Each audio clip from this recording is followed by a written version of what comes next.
ആ, നേരത്തെ ഞാൻ പറഞ്ഞതൊക്കെ ഒരു തമാശയായിട്ട് കരുതിയാൽ മതി. ഇവര് ടാക്സി എടുത്ത് വിട്ടെ. ശരി സാർ.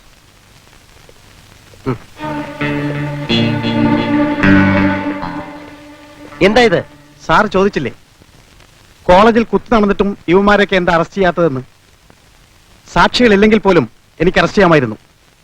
പക്ഷേ ഈ നാട്ടിലെ നിയമങ്ങളുണ്ടല്ലോ, അത് വെറും ഓട്ടക്കലമാണ്. നീതി ചോർന്നു പോകാൻ പഴുതുകളിട്ടിരിക്കുന്ന ഓട്ടക്കലം. ഒരു കൂട്ടത്തല്ലിനിടയിൽ ഒരുവൻ കൊല്ലപ്പെട്ടാൽ ആരാണ് കുത്തിയതെന്ന് തെളിവുണ്ടാവില്ല. അതുകൊണ്ട് അർഹിക്കുന്ന ശിക്ഷ കൊടുക്കാൻ പ്രയാസമാണ്, പ്രത്യേകിച്ചും ശരിയായി സാക്ഷിയില്ലാത്ത സ്ഥിതിക്ക്. പ്ലാന്റ് മർഡറിന് ശിക്ഷ എന്താണെന്നറിയാമോ? തൂക്കിക്കൊല്ലുക. ഈ നാട്ടിലെ 90% കൂട്ടത്തല്ലുകളും കൊലകളും പ്ലാന്റ് ആണ്. അതിലൊക്കെ പ്രതികളെ ശിക്ഷിക്കാൻ ഈ നാട്ടിലെ നിയമത്തിന് കഴിഞ്ഞിരുന്നുവെങ്കിൽ ഇവിടെ തൂക്കുമരങ്ങൾ തികയില്ലായിരുന്നു. എന്നിട്ട് ഇവന്മാരൊക്കെ പിടിച്ചകത്തിട്ട് വല്ലതും ചെയ്യാന്ന് കരുതിയാ ഇപ്പൊ കണ്ടില്ലേ, മോളിൽ നിന്നൊരു ഫോൺ വരും വിട്ടേരെന്ന്. കാരണം എനിക്കറിയാം, രാഷ്ട്രീയക്കാരുടെ ചട്ടങ്ങളാണല്ലോ ഈ നാട്ടിലെ കോളേജ് വിദ്യാർത്ഥികൾ. എല്ലാ രാഷ്ട്രീയ പാർട്ടികളും നാളെക്കുറിച്ച് ഭയമുള്ളവരാണ്.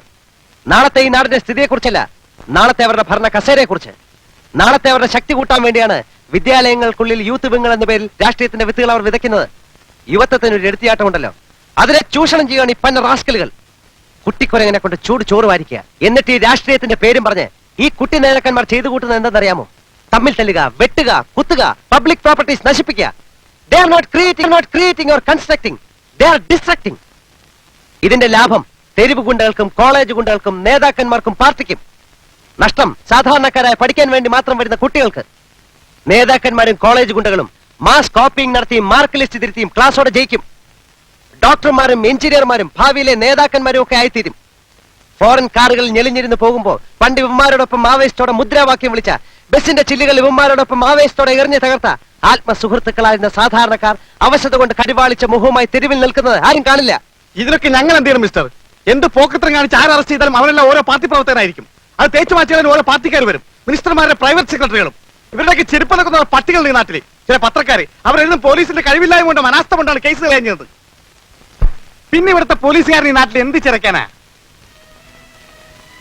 സോറി, ഞാനൊരല്പം ഇമോഷണൽ ആയിപ്പോയി. കാക്കിയിട്ട ഇമോഷൻസ് സെന്റിമെന്റ്സ് ഒന്നും പാടില്ലെന്നാ. പോലീസുകാരെന്നൊരു പേരേ ഉള്ളൂ. ശരിയായിട്ടുള്ള കള്ളന്മാരെ ഞങ്ങളാ, ജീവിക്കാൻ വേണ്ടിയാ. സാർ, ഇതിലെടുപ്പട്ടെ.